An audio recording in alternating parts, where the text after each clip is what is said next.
À une époque marquée par la montée du matérialisme et la propagation du sécularisme, et au cours d'une période historique où la Turquie était détournée de son riche héritage islamique, un mouvement spirituel et intellectuel a émergé, visant à rétablir l'équilibre perdu entre la foi et la raison et entre la religion et l'ère moderne.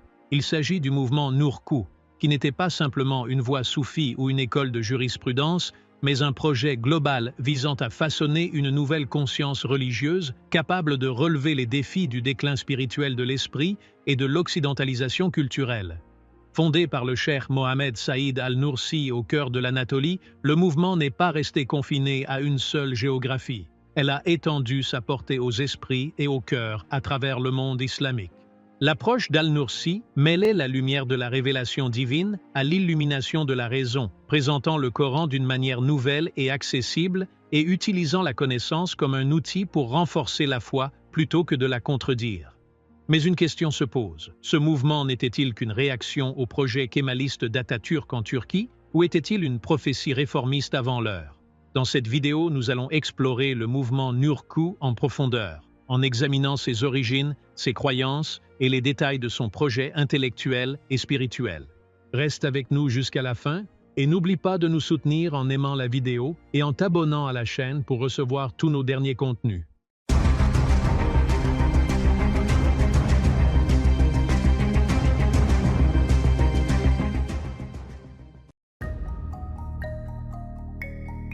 Le mouvement Nurku est un mouvement islamique spirituel apparu au début du XXe siècle, fondé par le cheikh Mohammed Saïd al-Nursi. Né en 1867 dans le village de Nurs, en Anatolie orientale, de parents kurdes. Dès son plus jeune âge, al-Nursi fait preuve d'un talent intellectuel et érudit remarquable, maîtrisant à la fois les sciences religieuses et la pensée rationnelle. Cette combinaison a fait de lui une figure centrale de la Turquie moderne. Bien qu'il ait grandi dans la pauvreté, il a fait preuve d'une mémoire et de compétences académiques extraordinaires, devenant une encyclopédie vivante qui mêlait la jurisprudence islamique, la logique et la philosophie. Pour sa pensée innovante et profonde, il a mérité le titre de Bediüzzaman, merveille de l'âge. Le mouvement Nurku est né pendant une période où la société turque connaissait une sécularisation majeure sous l'égide de Mustafa Kemal Atatürk, qui cherchait à supprimer l'identité islamique. En réponse, al-Nursi a lancé un projet intellectuel et spirituel visant à raviver la foi chez les musulmans turcs. Son approche combinait les enseignements islamiques traditionnels et la pensée rationnelle, cherchant à réinterpréter l'islam de manière à préserver ses principes fondamentaux tout en relevant les défis de l'ère moderne. Le mouvement est apparu au lendemain de l'effondrement du califat ottoman, servant de profonde réaction interne aux réformes sécularisantes et occidentalisantes qui visaient à retirer la religion de la vie publique. Al-Nursi a souligné que la purification spirituelle et morale était le moyen essentiel de résister à cette tendance. Il a insisté sur le fait que l'islam ne devait pas être réduit à des rituels vides, mais devait servir de système de vie complet, harmonisant les principes religieux intemporels et les réalités de la société contemporaine. Grâce à cette approche, le mouvement Nurku a cherché à cultiver une nouvelle conscience religieuse, capable de naviguer dans les pressions de la modernisation tout en maintenant un lien fort avec la foi islamique. Il ne s'agissait pas simplement d'une voie soufie ou d'une école de jurisprudence, mais d'un projet intellectuel et spirituel holistique, conçu pour permettre aux individus et aux communautés d'intégrer la foi, la raison et la vie quotidienne. Le mouvement Nurku se définit par son mélange unique de spiritualité et de pensée rationnelle. Le cheikh Mohammed Saïd al-Nursi encourageait ses disciples à s'engager dans une profonde réflexion spirituelle tout en appliquant la raison à la compréhension du Coran et de la Sunna. Il considérait le Coran non pas simplement comme un texte religieux sacré, mais comme un guide complet pour la vie. Selon lui, ces enseignements doivent être interprétés de manière rationnelle et réfléchie, en harmonie avec les évolutions contemporaines, tout en préservant les principes immuables de l'islam. L'un des principes fondamentaux du mouvement est l'accent mis sur la connaissance et l'éducation. Al-Nursi pense que la science renforce la foi et que les sciences naturelles et technologiques doivent servir l'islam plutôt que de le contredire. Selon son enseignement, l'intellect et la foi doivent travailler ensemble pour promouvoir une bonne compréhension de l'islam, permettant aux croyants de naviguer dans les défis modernes sans compromettre les valeurs religieuses. Cette approche positionne le mouvement comme étant à la fois spirituel et intellectuellement engageant, visant à créer une conscience islamique bien équilibrée. Les pratiques quotidiennes du mouvement Nurku tournent autour du souvenir, du dhikr et de l'adoration. Al-Nursi a souligné l'importance de la constance dans la dévotion spirituelle comme moyen de se rapprocher de Dieu. Le mouvement ne s'appuyait pas sur des rituels complexes ou un ascétisme extrême. Au contraire, il a favorisé un environnement spirituel qui s'intègre parfaitement à la vie quotidienne. Le souvenir, la prière et le culte continu avaient pour but de renforcer le lien personnel avec Dieu et de maintenir l'accent sur le développement spirituel. Au niveau communal, le mouvement Nurku encourageait une réforme morale et spirituelle progressive. Il encourageait la construction d'une foi résiliente, capable de résister aux défis intellectuels et spirituels du monde moderne. En combinant la recherche rationnelle, la connaissance et la dévotion, le mouvement a offert un cadre pratique pour vivre une vie islamique qui est à la fois spirituellement significative et intellectuellement informée. En intégrant la raison, la foi et la pratique quotidienne, le mouvement Nurku a cherché à cultiver une conscience religieuse capable d'équilibrer la tradition et la modernité, en donnant aux individus et aux communautés les moyens de préserver leur intégrité spirituelle tout en s'engageant de façon réfléchie dans le monde contemporain. Bien que le mouvement Nurku ait été fondé sur des principes rationnels et spirituels visant à cultiver une foi consciente, plusieurs de ces pratiques ont suscité un vaste débat, notamment en ce qui concerne les rituels internes, les comportements sociaux et la vénération des écrits de ses fondateurs. Ces controverses mettent en évidence la tension entre les fondements intellectuels du mouvement et la façon dont les adeptes s'engagent dans ses enseignements et ses pratiques. L'un des aspects les plus débattus concerne les épîtres de lumière Risale en-Nur du cheikh Mohammed Saïd al-Nursi. Rédigés à l'origine pour expliquer des concepts religieux et moraux dans un langage rationnel et accessible, ces textes ont été élevés au fil du temps par certains adeptes à un statut quasi sacré. Ils sont lus et récités dans les cercles d'études comme s'il s'agissait de la révélation divine elle-même. Les critiques affirment que ce niveau de vénération risque d'être exagéré, plaçant potentiellement les textes à un niveau comparable au Coran en termes de révérence, même au sein de la communauté des érudits islamiques au sens large. Certains ont critiqué cette pratique, insistant sur le fait que la sainteté devrait rester réservée exclusivement à la révélation divine.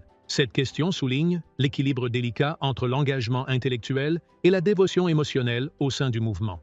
Un autre sujet de controverse concerne les rituels qui ressemblent aux pratiques soufis traditionnelles. Les séances de remémoration collective du dhikr sont au cœur du mouvement, au cours desquelles les adeptes chantent ensemble, parfois accompagnés de mouvements vocaux et physiques. Bien que ces séances soient destinées à approfondir la concentration spirituelle et à rapprocher les participants de Dieu, leur forme et leur intensité reflètent étroitement les rituels soufis. Cela crée une tension avec le cadre rationaliste et éducatif établi par Al-Nursi.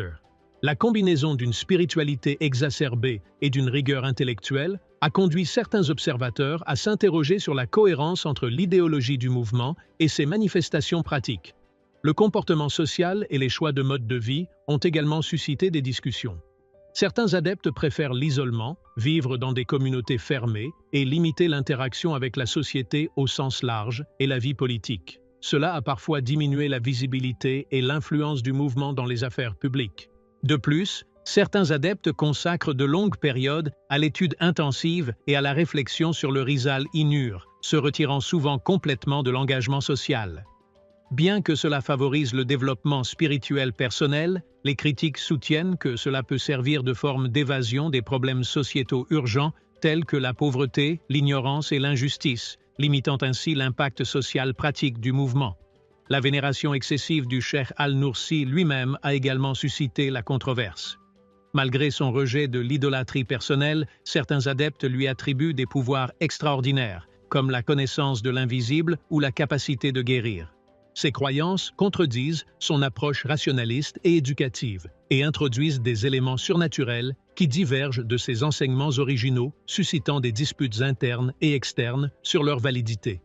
Enfin, le fait que le mouvement s'appuie sur des épîtres écrites pour se propager, souvent distribuées secrètement en raison de restrictions politiques, a concentré l'influence parmi les adeptes éduqués et alphabétisés. L'étude répétitive de ces textes, sans discussion sur les questions sociales ou politiques contemporaines, a contribué à la rigidité intellectuelle, réduisant la capacité d'adaptation du mouvement et son engagement sociétal plus large. En conclusion, si le mouvement Nurku a cherché à harmoniser foi, raison et spiritualité, certains rituels internes élevés à la vénération de textes et d'individus et des tendances au repli social ont provoqué un débat sur la cohérence de ces pratiques avec ses principes fondateurs et sur son influence pratique sur la société dans son ensemble. L'influence du mouvement Nurku s'est étendue bien au-delà de la Turquie, atteignant de nombreux pays du monde islamique et au-delà. En Turquie, le mouvement s'est implanté dans de nombreuses villes et régions, devenant un élément important du paysage spirituel et intellectuel. Bien que le nombre d'adeptes soit relativement faible par rapport à certains ordres soufis traditionnels, l'influence du mouvement s'est étendue bien au-delà de sa taille, en promouvant une approche équilibrée et modérée qui allie foi et raison. Au-delà de la Turquie, le mouvement Nurku s'est étendu à d'autres pays islamiques tels que le Pakistan et l'Inde. Dans ces pays, les adeptes ont commencé à organiser des cercles d'études et à distribuer le Risale-i-Nur pour diffuser les idées d'Al-Nursi. De même, la communauté Nurku en Allemagne a été l'un des premiers groupes à créer des écoles et des centres éducatifs dédiés à l'enseignement des principes du mouvement, ce qui témoigne de sa portée et de son influence mondiale. Un aspect particulièrement remarquable du mouvement Nurku est l'importance qu'il accorde à la participation des femmes. Les femmes et les filles ont joué un rôle clé dans la diffusion des écrits, la copie des textes et la contribution à la formation spirituelle de la communauté Nurku. Cette participation active démontre la vitalité du mouvement et son engagement à atteindre tous les segments de la société. Les femmes ont contribué à la transmission de la pensée d'Al-Nursi des cercles d'élite aux individus ordinaires au sein des communautés turques et plus largement islamiques. Grâce à ces efforts, le mouvement Nurku a renforcé les concepts spirituels qui relient la foi à la raison, soulignant que la croyance religieuse et la compréhension intellectuelle peuvent coexister harmonieusement. En combinant éducation, spiritualité et engagement actif, le mouvement s'est imposé comme une importante initiative réformiste dans le monde islamique contemporain, promouvant la piété personnelle, la conscience sociale et la réflexion intellectuelle. Simultanément, son influence montre que même un mouvement relativement petit peut avoir un impact durable sur les communautés locales et mondiales en encourageant une approche modérée et réfléchie de la foi qui résonne à travers les générations. Bien que le mouvement Nurku ait laissé un impact significatif sur la société turque et le monde islamique, il n'a pas été exempt de critiques de la part de certains cercles intellectuels et religieux. L'une des principales critiques portait sur le fait que le mouvement ne mettait pas suffisamment l'accent sur l'établissement d'un monothéisme pur, un principe que les courants salafistes défendent fermement. Alors que les salafis considèrent le tawhid, l'unicité de Dieu, comme la pierre angulaire de la croyance islamique et insistent sur sa centralité, le mouvement Nurku adhérait principalement au credo de la maturité, qui avait été largement pratiqué au sein de l'État ottoman. Cette orientation a placé le mouvement quelque peu à l'écart des réévaluations théologiques profondes entreprises par d'autres écoles islamiques, comme l'école salafiste, qui mettait l'accent sur un raffinement doctrinal rigoureux et un engagement plus profond avec les principes du monothéisme. Les critiques affirment que la dépendance du mouvement Nurku à l'égard du credo de Maturidi pourrait entraver une forte concentration sur le monothéisme pur et, dans certains cas, empêcher les réformes doctrinales globales nécessaires pour relever les défis contemporains. Certains commentateurs se sont inquiétés du fait que cet accent mis sur le maturidisme pourrait affaiblir la conscience critique des adeptes du mouvement dans l'analyse des concepts théologiques qui nécessitent d'être reconsidérés à la lumière des développements sociétaux et intellectuels modernes. Selon eux, cela pourrait limiter la capacité du mouvement à offrir des perspectives novatrices pour répondre à des questions religieuses et idéologiques complexes. Une autre critique adressée au mouvement Nurku concerne son manque d'organisation politique solide et capable de faire face aux défis majeurs auxquels est confronté l'État turc moderne, y compris ce que certains critiques décrivent comme une infiltration juive et sioniste au sein des institutions de l'État. Malgré les tentatives occasionnelles des Nurkus de s'engager politiquement, les observateurs notent que leur implication est restée limitée. Par conséquent, ils n'ont pas réussi à établir un front politique ou social efficace capable de relever ces défis avec une influence substantielle ou des résultats pratiques. De plus, le retrait général du mouvement de la politique et l'évitement d'une participation active aux affaires publiques ont contribué à la dispersion de ses adeptes. Au fil du temps, certains adhérents ont gravité vers des partis laïques, ce qui a conduit à une fragmentation du mouvement Nurku en de multiples courants divergents. Cette fragmentation a sapé l'unité interne, rendant difficile la consolidation du groupe sous un cadre doctrinal ou méthodologique unique. La divergence des opinions et des positions politiques est devenue un facteur majeur de la division du mouvement en diverses branches, chacune adoptant des positions distinctes en fonction de son interprétation. Cette multiplicité d'approches a contribué à créer un paysage intellectuel et politique complexe au sein du mouvement, remettant en cause sa cohésion et son influence stratégique à long terme. Après la mort de Cheikh Saïd Nursi, le mouvement Nurku a été confronté à l'une de ses plus grandes divisions internes parmi ses adeptes. Le Cheikh Nursi avait été une figure spirituelle et intellectuelle centrale, et son décès a laissé un vide de leadership qui a conduit à l'émergence de plusieurs courants idéologiques et politiques. Les adeptes se divisent progressivement en trois groupes principaux. Le premier s'est aligné sur le Parti du Salut, qui adhère aux positions islamiques traditionnelles. Le deuxième a choisi de rester politiquement neutre, et le troisième s'est opposé au Parti du Salut et s'est allié au Parti de la Justice dirigé par Souleymane Damarel, qui penche vers des politiques libérales. Ces divisions ont eu un impact important sur l'unité du mouvement. Il est devenu de plus en plus difficile de coordonner les membres, de se mettre d'accord sur des positions politiques ou intellectuelles communes, ou de maintenir une structure organisationnelle cohésive. En conséquence, l'influence du mouvement Nurku dans les sphères sociales et politiques de la Turquie a été affaiblie. Cette scission reflète les différences d'orientation politique et idéologique qui ont conduit à une fragmentation en plusieurs branches, chacune défendant des approches différentes sur des questions clés. Les textes fondateurs du mouvement, le Nurku Risale, ont également connu des divisions interprétatives au fil du temps. Certains adeptes ont maintenu une adhésion stricte aux idées originales de Cheikh Nursi, tandis que d'autres ont développé de nouvelles interprétations basées sur ses écrits. Cela a conduit à des divergences intellectuelles au sein du mouvement et a compliqué davantage les efforts pour maintenir une vision unifiée. Associées à des désaccords politiques croissants, ces différences d'interprétation ont rendu de plus en plus difficile la préservation de la structure organisationnelle que Cheikh Nursi avait envisagée. Dans l'ensemble, la combinaison des divergences idéologiques, intellectuelle et politique a créé des défis majeurs pour le mouvement Nurku. La fragmentation a affaibli la cohésion, réduit la capacité à agir collectivement et limité l'influence du mouvement sur les développements sociétaux et politiques plus larges en Turquie. Les divisions internes ont mis en évidence la difficulté de maintenir l'unité et la continuité après la perte d'un chef spirituel et intellectuel central. Ils ont également façonné l'évolution ultérieure du mouvement, influençant à la fois sa structure et les perspectives de ses adeptes dans les décennies qui ont suivi la mort de Cheikh Nursi. En conclusion, le Nurku Risale continue de servir de fondement intellectuel et spirituel au mouvement. Cependant, au fil du temps, ses écrits ont fait l'objet d'interprétations variées et de disputes internes, ce qui a affaibli l'unité de la communauté et compliqué sa présence tant en Turquie qu'au niveau international.